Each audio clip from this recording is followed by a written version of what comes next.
According to the U.S. Department of Justice, parole, the supervised release of convicted criminals from prison into the community at large, helps prisoners adjust to normal life, protects the community by reducing recidivism, and prevents unnecessary imprisonment. To be paroled in the U.S., prisoners must have exhibited good behavior. The parole mustn't suggest the offenses weren't serious or constitute a disrespect for the law, and the prisoner's release mustn't threaten public safety. While one country's conditions for parole may differ from those of another, it's clear any nation's justice system should have the safety and welfare of its citizens in mind in deciding whether or not convicted criminals are released from prison. When possible parolees are convicted serial killers or mass murderers, it's obvious that their offenses are serious and their release could jeopardize people's safety, no matter how well they followed the rules during their incarceration. There would seem to be no chance such offenders would ever be released from prison to prey upon the public again, but, in fact, such incidents do occur, often to the detriment of the public, whom laws and prisons are supposed to protect. Number 10. Kenneth Allen McDuff. Kenneth Allen McDuff was paroled, not so he could adjust to life, not to reduce recidivism, and certainly not because he no longer posed a threat to public welfare. He was paroled to reduce prison overcrowding. From 1966 to 1992, he committed between 9 and 22 murders in Texas. McLennan County Sheriff Parnell McNamara described McDuff as a cold-blooded, psychopathic killer who was more evil than the devil himself, concluding he never should have been released.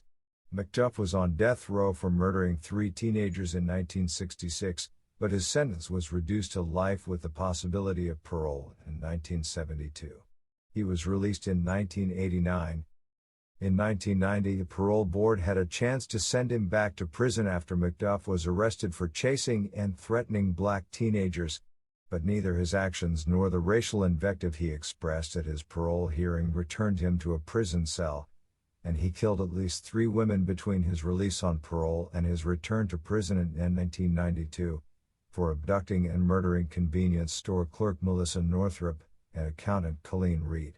He never expressed remorse for any of his crimes. McDuff was executed by lethal injection in 1998. Number 9. Loren Herzog. California speed freak killer Loren Herzog's last victim appears to have been himself. After having committed a number of murders with Wesley Shermantine, a friend of his since childhood, Herzog was sentenced to 78 years to life for murdering and raping Cindy Vanderheiden. In 2004, an appeals court found that Herzog's confession may have been coerced and ordered a new trial for him. When offered a plea deal, Herzog agreed to plead guilty to manslaughter in exchange for a 14-year sentence. He was paroled in September 2010. 2 years later, the parole agent who monitored him continuously using GPS technology found Herzog's tracking bracelet had a low battery.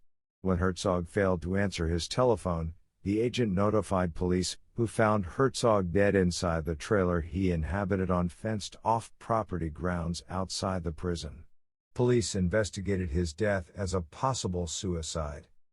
The motive for Herzog's apparent suicide seems to have been his knowledge that Shermantine intended to tell police where the bodies of their victims were located.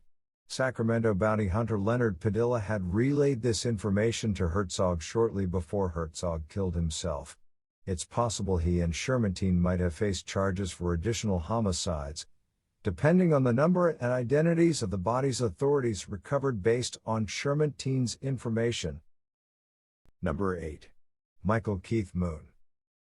Career criminal Michael Keith Moon had several chances to reform.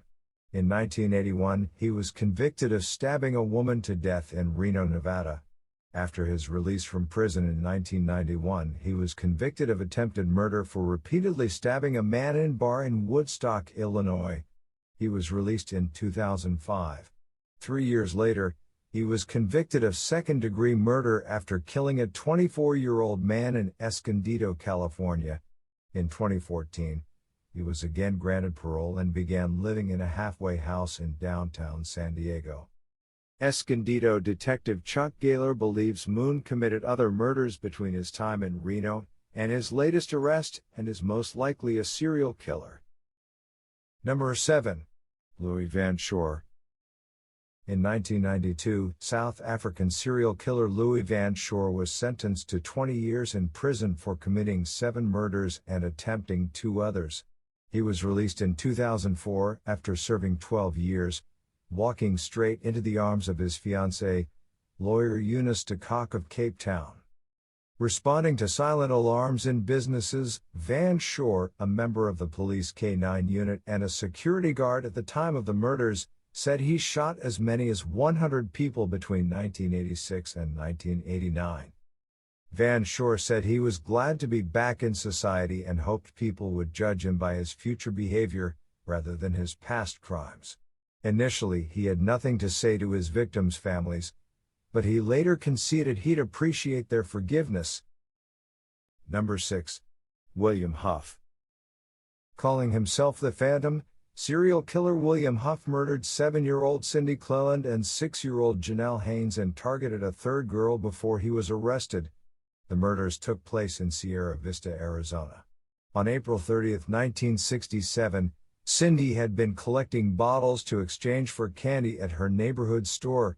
Following the discovery of Cindy's naked body on May 2, the police received a handwritten note. "I am the Phantom. You have found my first victim. My next victim lives on Stefan Street. 9 years old. Fools."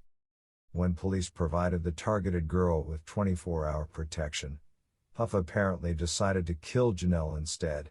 A colonel's daughter, she was playing by a pond near the Lakeside Officers Club on June 22 when Huff abducted her.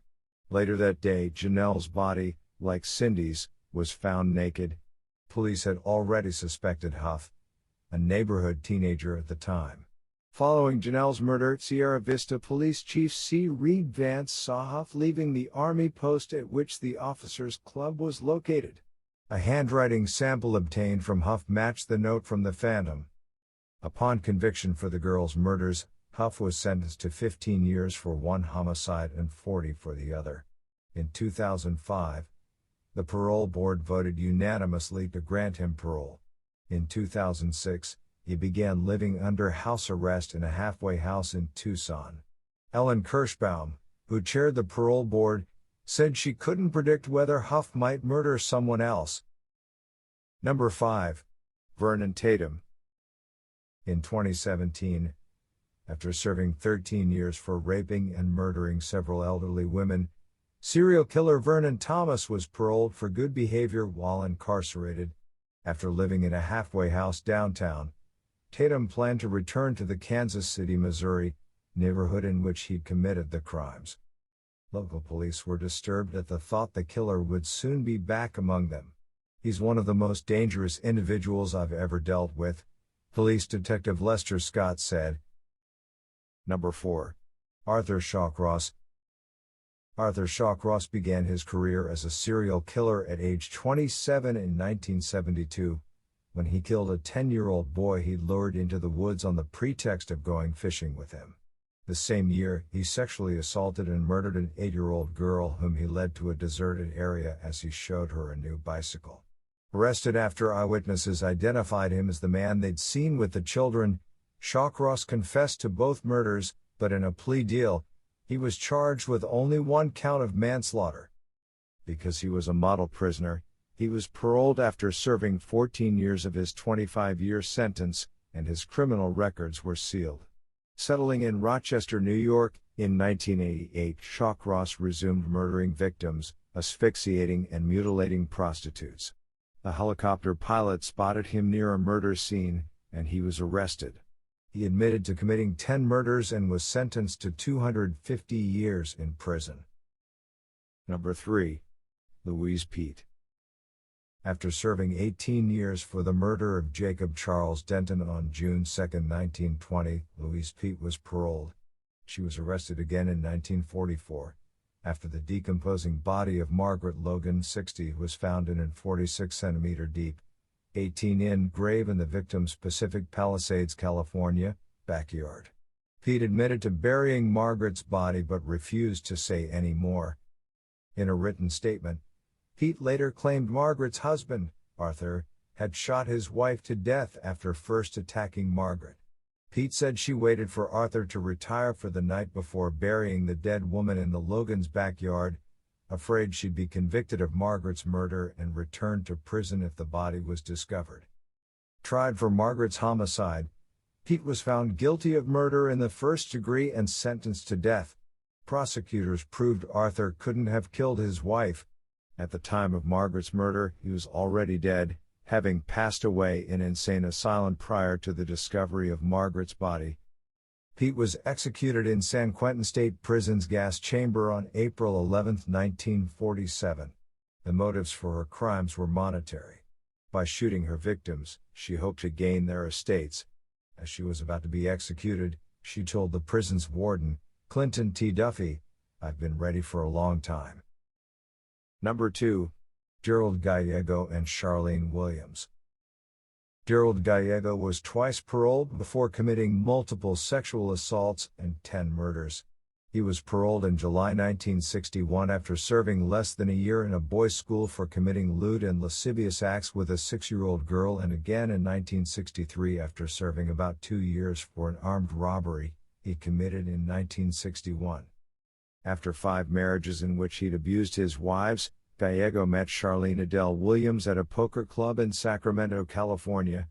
Together, in September 1978, they began abducting girls in California and Nevada to serve as their sex slaves. Their first 2 victims were 17-year-old Rhonda Scheffler and 16-year-old Kippy Vaught, both of whom Gallego shot dead following an apparent tryst with them in a secluded wooded area. In all, by November 1980, the couple had racked up 10 victims, all teenagers, most of whom they kept as sex slaves, before murdering them. A friend of the last 2 victims, Craig Miller, 22, and his fiancée Mary Elizabeth Soares, 21, saw the couple get into Gallego's vehicle and wrote down its license plate number. At a remote location, Gallego shot Miller, killing him before he and Williams drove to another location, where he sexually assaulted and then murdered Soares. When Miller and Soares didn't return home, the witness gave Gallego's license number to the police. Convicted of the murders of Miller and Soares, Gallego was sentenced to death on June 25, 1984. For testifying against him, Williams received a sentence of 16 years and 8 months in prison and was paroled in August 1997. Number 1. Richard Marquette.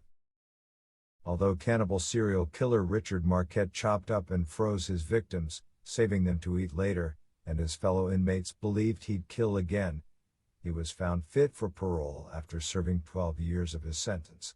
Shortly after his release, he committed additional murders. His first victim was Joan Ray Caudle, 23. He said he'd met her in a Portland, Oregon, bar on June 4 or 5, 1961.